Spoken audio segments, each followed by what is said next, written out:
ये Bihar public service commission का current affair का पार्ट 15 है। और हम यहाँ पर पिछले साल के क्वेश्चन किस टाइप के आयोग करंट अफेयर से रिलेटेड क्वेश्चन पूछ रहा है। देखो अभी 2024-23 में जो पेपर हुआ था उसका एक पैटर्न अलग था। और उसमें मतलब जो क्वेश्चन थे, क्वेश्चन का जो लेवल था वो यूपीएससी के लेवल का था। आप समझ रहे हो, पहले कुछ और चलता था लेकिन अचानक से एकदम पैटर्न बदल दिया। उसका एक रीजन ये है क्योंकि ये सब जितने भी मोस्ट ऑफ आयोग हैं, जितने भी पीसीएस हैं, ये यूपीएससी को फॉलो करने लगे हैं, उसी का जैसा पैटर्न। हाँ, कुछ चीजों को छोड़ देता हूँ। तो ये क्यों? क्योंकि वो आयोग ने इस टाइप की चीजें कर रखी है जो करंट अफेयर में आती हैं, इस टाइप की चीजें, और जो पता होना चाहिए। ऐसा नहीं कि आपने अनाप शनाप क्वेश्चन कुछ भी रख दिया, कुछ चीजों के बारे में आपको पता होना चाहिए। तो सबसे पहला हम अपनी करंट अफेयर और ये देखते हैं, और उसके बाद में देखेंगे कि कौन कौन से क्वेश्चंस आयोग ने पूछे हैं। और मैंने भी यहाँ पर कुछ हिंदी और इंग्लिश दोनों के अंदर एमसीक्यू फ्रेम करे हैं। अब देखो, एक दिन में 2-3 वीडियो जितनी भी हो सके मैं कोशिश करूंगा कि आपको पूरी एक साल की, मतलब 1.5 साल तक की करंट अफेयर को कंप्रहेंसिवली कवर कराने की। क्योंकि आयोग ऐसा नहीं कि एक साल की करंट अफेयर पता नहीं कहाँ से टॉपिक उठाकर पूछ रहे। तो अब देखिए, सबसे पहले स्पेशल कैटेगरी स्टेटस के बारे में जान लेते हैं, क्योंकि देखिए इस बार उम्मीद ऐसी है कि इस क्वेश्चन आना चाहिए स्पेशल कैटेगरी स्टेटस से। क्योंकि देखिए अभी इलेक्शन हुए थे, तो जो बीजेपी को एब्सोल्यूट मेजोरिटी नहीं मिली, तो बीजेपी ने कोalition किया है आंध्र प्रदेश के साथ में। आंध्र प्रदेश का जो चंद्रबाबू नायडू है, और यहाँ पर बिहार में अपने नीतीश कुमार, तो उनके साथ कोalition किया है। तो और इन दोनों स्टेट की मांग रही है कि इनको स्पेशल कैटेगरी का स्टेटस का दर्जा दिया जाए, और ये बहुत चर्चा में रहा। तो यहाँ पर सबसे पहला आपको पता होना चाहिए कि जो स्पेशल कैटेगरी का जो दर्जा है हमारे कॉन्स्टिट्यूशन में, लेके इसका कोई प्रावधान नहीं है कि कॉन्स्टिट्यूशन में कोई आर्टिकल लिख दिया कि भाई ठीक है, आपको स्पेशल कैटेगरी का स्टेटस आपको देना पड़ेगा। तो हमारे कॉन्स्टिट्यूशन में ऐसा कोई भी प्रोविजन नहीं है कि जिससे ये पता लगता हो कि हमको स्पेशल कैटेगरी का स्टेटस किसी भी स्टेट को देना है या नहीं देना है। समझ रहे हो? तो कॉन्स्टिट्यूशन में हमारा कोई प्रोविजन नहीं है, ये पॉइंट बहुत इंपॉर्टेंट है। दूसरा प्रोविजन आपसे कभी पूछ लिया आर्टिकल ये वे फलाना ढिमकाना इससे रिलेटेड है, तो कुछ भी नहीं है। दूसरा, ये स्टार्ट किसने किया था? देखिए, ये जो स्टार्ट किया गया था, फिफ्थ फाइनेंस कमीशन बना था 1969 में। तो उन्होंने ये बोला था कि जो स्टेट बैकवर्ड है, जिनके पास मतलब बहुत ज्यादा गरीबी है गई, उसने बहुत सारे पैरामीटर रखे थे। तो अभी हम देखेंगे इनके बारे में। ये क्वेश्चन पूछा जा सकता है कि भाई कौन से स्टेट को, इनमें से कौन सा ऑप्शन ठीक है या गलत है, कि जिसको अगर कोई स्पेशल कैटेगरी के स्टेटस को दिया जाना है किसी स्टेट को, तो वो उसके लिए कौन कौन से ये पैरामीटर होने चाहिए। तो इस टाइप से आंसर ऑप्शन देखकर पूछा जा सकता है। और क्वेश्चन कैसे पूछे जा सकते हैं, ऐसे कितने स्टेट है कि जिनको स्पेशल कैटेगरी का स्टेटस दिया गया, टोटल नंबर 11 है। और ऐसा कौन सा स्टेट है जिसको अभी रिसेंटली ये स्पेशल कैटेगरी का स्टेटस दिया गया है? तेलंगाना भी न्यूली स्टेट फॉर्म हुआ था 2014 में, तो इसको स्पेशल कैटेगरी का स्टेटस दिया गया है। टोटल कितने स्टेट है, उनके नाम भी आपको पता होना चाहिए। देखो, मैं इसलिए बोल रहा हूँ क्योंकि आयोग क्वेश्चन पूछता है, आप जब पूछेगा ना तो आप बोलोगे चलो भाई ठीक है, यूपी को भी दे दिया होगा, अरे यार इसको भी दे दिया होगा। अरे भाई, उससे नहीं होता है, एक दो क्वेश्चन में तुक्के मारने से नहीं होता सिलेक्शन। आपको एग्जैक्टली इन्फॉर्मेशन चाहिए। अगर आपको मेन के अंदर यहाँ पर आ गया तब कैसे लिखोगे नाम? ठीक है, आसाम को दे रखा है, देखिए नॉर्थ ईस्ट की सभी स्टेट को दे रखा है, नॉर्थ ईस्ट की इधर की जितनी भी स्टेट है, और जितनी भी पहाड़ी क्षेत्र है, पहाड़ी स्टेट है, उन सबको दे रखा है। जैसे कि यहाँ पर आसाम हो गया, नॉर्थ ईस्ट का है, नागालैंड, हिमाचल प्रदेश हो गया, और नॉर्थ वेस्ट का हो गया, मणिपुर को हो गया, मेघालय, सिक्किम, त्रिपुरा, अरुणाचल प्रदेश, मिजोरम, उत्तराखंड, तेलंगाना। तेलंगाना एक ऐसा स्टेट है जो कि प्लेन में आता है। तो इसको छोड़कर बाकी को स्पेशल कैटेगरी का स्टेटस जो दिया गया है वो हिली टेरेन को देखते हुए दिया गया है। तो आपको ये इन स्टेट के नाम रट जाने चाहिए। देखो, अब क्वेश्चन जब आएगा तो अगर जिन्होंने रट लिए तो ठीक हो जाएगा, नहीं हुआ तो गया। फिर 14 फाइनेंस कमीशन ने बोला नहीं नहीं भाई, इसको बंद करो। ये काम ने क्या आलाप लगा रखा है कि जो है स्पेशल कैटेगरी का स्टेटस का दर्जा दिया जाएगा, क्योंकि सभी जगह से मांग उठने लगी, भाई हमको दो, हमको दो, हमको दो। फायदे बतेरे होते हैं कि स्पेशल पैकेज दिया जाता है, बहुत सारी चीजें होती है, और बजट में से भी अलग से प्रावधान होता है। तो वो अलग हम देख लेंगे किसी उसमें। वैसे तो वो मेंस के पॉइंट ऑफ व्यू से है, लेकिन प्री के पॉइंट ऑफ व्यू से यही इतना ही इंपॉर्टेंट है। तो इन्होंने बंद करा कि भाई देखो, वो ये जो है स्पेशल कैटेगरी का स्टेटस देना बंद करो, और आप क्या काम करो, जो आप 32% जो टैक्स में रेवेन्यू दे दो, अब जाए इसको बढ़ाकर कर दो 42%। तो ये जो है 14 फाइनेंस कमीशन ने इसको बंद कर दिया, स्पेशल कैटेगरी का स्टेटस मना करता है कि नहीं देने की जरूरत है। और फिर फाइनेंस कमीशन ने स्टार्ट किया था। कितने स्टेट को दिया गया, अभी भी हाल में किस कौन से स्टेट को दिया गया था, कॉन्स्टिट्यूशन में क्या प्रावधान है, ये सारे हमको पता होना चाहिए। मेंस के पॉइंट ऑफ व्यू से बहुत इंपॉर्टेंट है। अब बात करते हैं किस किसको दिया जा सकता है। देखो, एक तो उसका जो टेरेन होना चाहिए, टेरेन कैसा होना चाहिए, डिफिकल्ट होना चाहिए। हिली एरिया मतलब ऐसे एरिया जहाँ पर उबड़ खाबड़ हो, ऊंचे ऊंचे माउंटेन हो, बर्फ गिरती हो, वहां पर दिया जा सकता है। जैसे कि नॉर्थ ईस्ट हो गया, उत्तराखंड हो गया, वहाँ भी ऐसे ऊंचे पहाड़ है। लो डेंसिटी और लो यहाँ पर लो पॉपुलेशन डेंसिटी, पॉपुलेशन कम रहती है। अरुणाचल प्रदेश में बहुत कम पॉपुलेशन रहती है और वहाँ पर ट्राइबल पॉपुलेशन ज्यादा रहती है। ठीक है, या तो वहाँ पर लो पॉपुलेशन है, बहुत कम पॉपुलेशन है, या फिर वहाँ पर जो है ये ट्राइबल पॉपुलेशन ज्यादा रहती है। दूसरा, उसकी लोकेशन एक स्ट्रेटेजिकली किसी कंट्री के साथ लग रही हो, जैसे कि इंटरनेशनल बॉर्डर बना रही हो, और जैसा कि मान लो कि मिजोरम ये उसके अरुणाचल प्रदेश चाइना के साथ बनाता है, तो वहां पर इन्वेस्टमेंट करना पड़ेगा भैया, उधर से चाइना बना कब्जा कर लेगा। ठीक है, तो फिर इकोनॉमिक एंड इंफ्रास्ट्रक्चर बैकवर्डनेस होना चाहिए। जैसे बिहार है, तो बिहार में कुछ नहीं है इकोनॉमी के नाम पर। और दूसरा, वहाँ पर कोई फाइनेंस का कोई नेच वो भी नहीं है, सोर्स भी नहीं है कि फाइनेंस का। तो इस जो है बिहार उस दोनों इन पैमानों पर खरा उतरता है, लेकिन स्पेशल कैटेगरी का स्टेटस देना थोड़ा बहुत ही डिफिकल्ट है।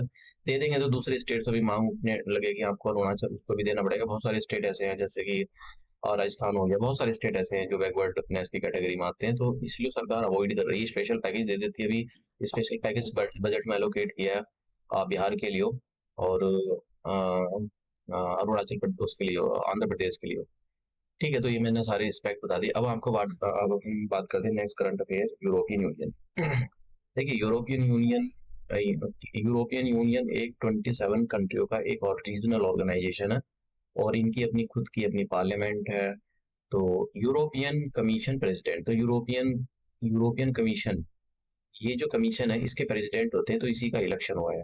ये देखो, ये बहुत बड़ी पोस्ट है। ये कभी आप सोच रहे हो हल्के बल्के, मतलब 27 कंट्रियों का हेड है ये, है 27 कंट्रियों की ये जो फीमेल है, ये प्रेसिडेंट है। इसलिए आपको पता होना चाहिए, कोई आप इसको हल्का मत लेना, बहुत बड़ा ऑर्गेनाइजेशन है ये, यूरोप को रिप्रेजेंट करता है पूरे, मतलब कुछ कंट्रियां नहीं है इसमें। तो इसकी कौन है ये, देखो नाम तो बड़ा इनका अजीब सा, मैंने यहाँ पर हिंदी में भी लिख दिया है इनका, उर्सुला बॉन डेर लेयन।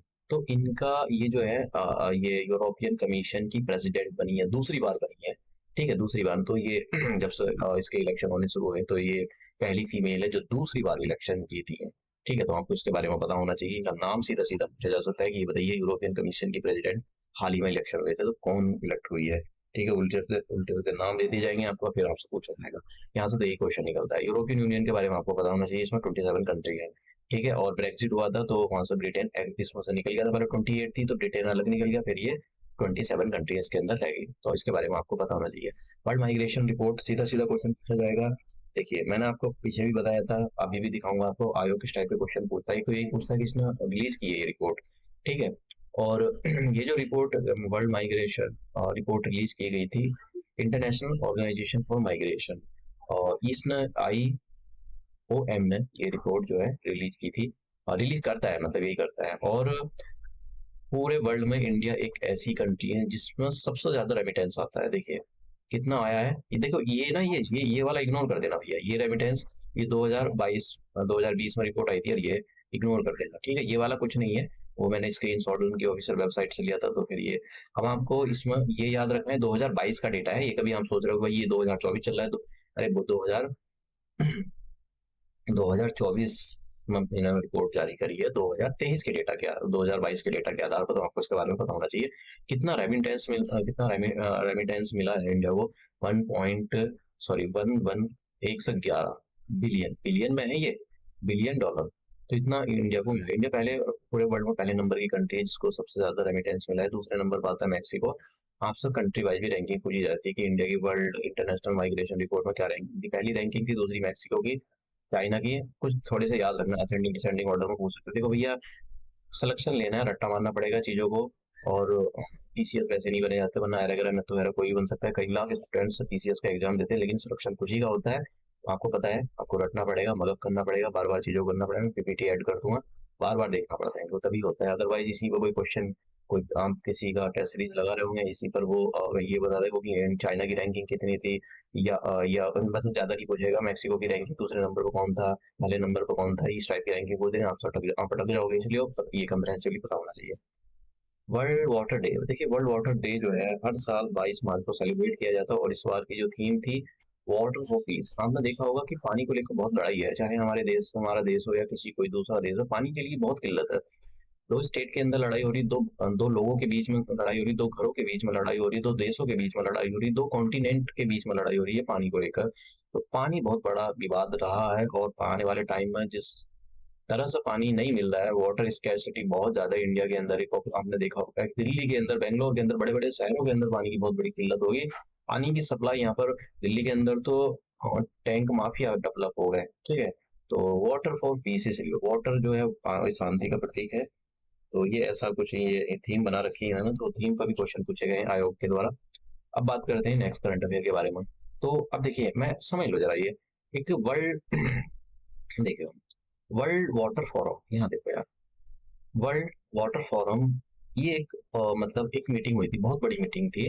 तो इस मीटिंग के अंदर, ये मीटिंग कहाँ पर हुई थी ये आपको पता होना चाहिए, बाली के अंदर, जो वहाँ पर इंडोनेशिया है, इंडोनेशिया के अंदर इसको ऑर्गेनाइज किया गया था, ठीक है। इंडोनेशिया गवर्नमेंट ने इसको ऑर्गेनाइज कराया था। आपसे क्वेश्चन पूछे जाते हैं, वर्ल्ड वाटर फोरम 2024 का कौन सी कंट्री ने होस्ट किया था, कहाँ आयोजित किया था, ऑर्गेनाइज किया था, ऐसे उल्टे सीधे आपको मतलब ऑप्शन करके आपको पता होना चाहिए, इंडोनेशिया में। और इसी इसी मीटिंग में, ये जो ऑर्गन मतलब यहाँ पर जो मीटिंग हुई थी, वर्ल्ड बैंक ने एक रिपोर्ट जारी की है, वर्ल्ड बैंक ने नई रिपोर्ट करी है, water for the shared prosperity, ये रिपोर्ट जारी करी थी। तो आपको देखिए पता होना चाहिए इसके बारे में। तो किसने वाटर फॉर शेयर्ड प्रॉस्पेरिटी किसने जारी की है, ये वर्ल्ड बैंक ने जारी की है। और वो ये मैंने आपको बताई दिया इसके बारे में। अब देखिए ये एक और फेस्टिवल है, ये सिक्किम का फेस्टिवल है, सागा दावा फेस्ट सिक्किम फेस्टिवल। एक सेकेंड, सागा दावा फेस्टिवल, देखिए नाम बहुत अजीब से होते हैं, इंडिया के अंदर भी बहुत सारे अजीब से नाम होते हैं। सीधा आपको पता होना चाहिए किस कौन से स्टेट का फेस्टिवल है, इसमें कुछ लेफ्ट राइट करने की जरूरत। अब ऐसा लगता है कि हमारा दिमाग खराब हो गया, दिमाग खराब नहीं हुआ है, उसमें वर्ल्ड के भी पूछे हैं। आप देखिए ये 3 डे को सेलिब्रेशन है, ये पीसीएस का 2023 का पेपर है, आप इसको हल्के में मत लो, ये 2023 का पेपर है, ये 2023 के पेपर में पूछा है, समझे। एक मेरे उस बात हो रही थी एक बंदे से, वगैरह 2769 बीपीएससी का पेपर इजी आया था। मैं ऐसी मतलब मैंने कहा आया होगा, मैंने ऐसे कर दिया, आ गया होगा इजी, मतलब मुझे नहीं पता है। तो वो पूर्ण मुझसे इसलिए पूछ रहा था क्योंकि मैं पढ़ाता हूँ, तो मैंने कहा आ गया होगा इजी, मैंने अभी तक पेपर देखा नहीं है। ठीक है, मैंने जब पेपर खोल कर देखा तो उसके अंदर क्वेश्चन बहुत डिफिकल्ट थे। तो फिर मेरी एक बहुत ही कुछ टाइम के बाद बात हुई, फिर मैंने बोला कि हाँ इजी था, लेकिन इजी नहीं था।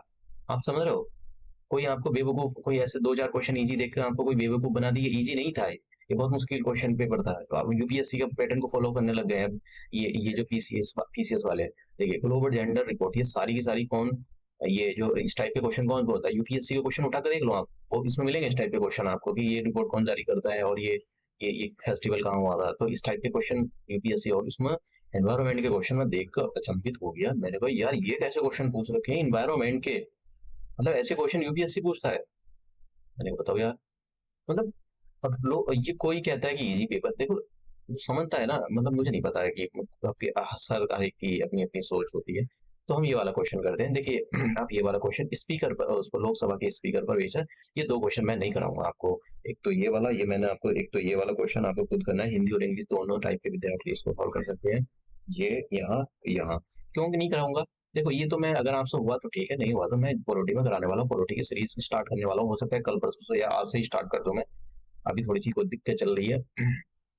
और प्रो टाइम स्पीकर ये वाला मॉडल, ये मैंने पिछली वाली करंट अफेयर में आपको बताया, इस बार क्वेश्चन आना चाहिए भैया, प्रो टाइम 18वीं लोकसभा जो हुई थी उसके प्रो टाइम स्पीकर कौन थे, ये भी क्वेश्चन फ्रेम हो सकता है, ठीक है। और ये माइग्रेशन, वर्ल्ड माइग्रेशन रिपोर्ट 2024 किसने लॉन्च की थी, International Organization for Migration, simple सा क्वेश्चन है, ठीक है। तो आपको इसके बारे में पता होना चाहिए। Water, the water for the share prosperity, अभी मैंने आपको बताया कि वर्ल्ड बैंक ने इसको रिलीज किया था।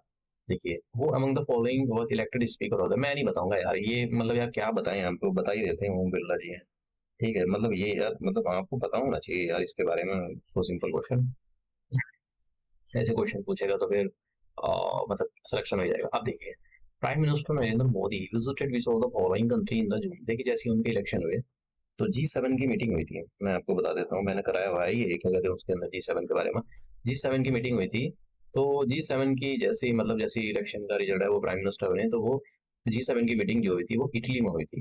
तो इटली की जो वहाँ की लीडर उन्होंने उनके यहाँ इटली के अंदर ऑर्गेनाइज हुई थी, तो उन्होंने इंडिया को इनवाइट किया था। तो प्राइम मिनिस्टर नरेंद्र मोदी की पहली विजिट थी प्राइम मिनिस्टर बनने के बाद, आप समझ रहे हो।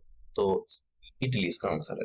तो देखिए मतलब कुछ क्वेश्चन तो या सिलेक्शन लेना है तो भैया लेफ्ट राइट करने की जरूरत है, आपको रट्टा मारना पड़ेगा, याद करनी पड़ेगी। अब इसमें इसमें कौन सी कुछ हो गया बताना, पता करना पड़ेगा भाई कौन सा है, रट्टा मारना पड़ेगा, बार बार देखना पड़ेगा ये रिलीज करता है। ठीक है, अब ये कोई बहुत बड़ी है मैथ के क्वेश्चन थोड़ी है कि हाँ मैथ की से याद आया, मैथ की सीरीज वो मैंने बीच में रोक दी थी अभी।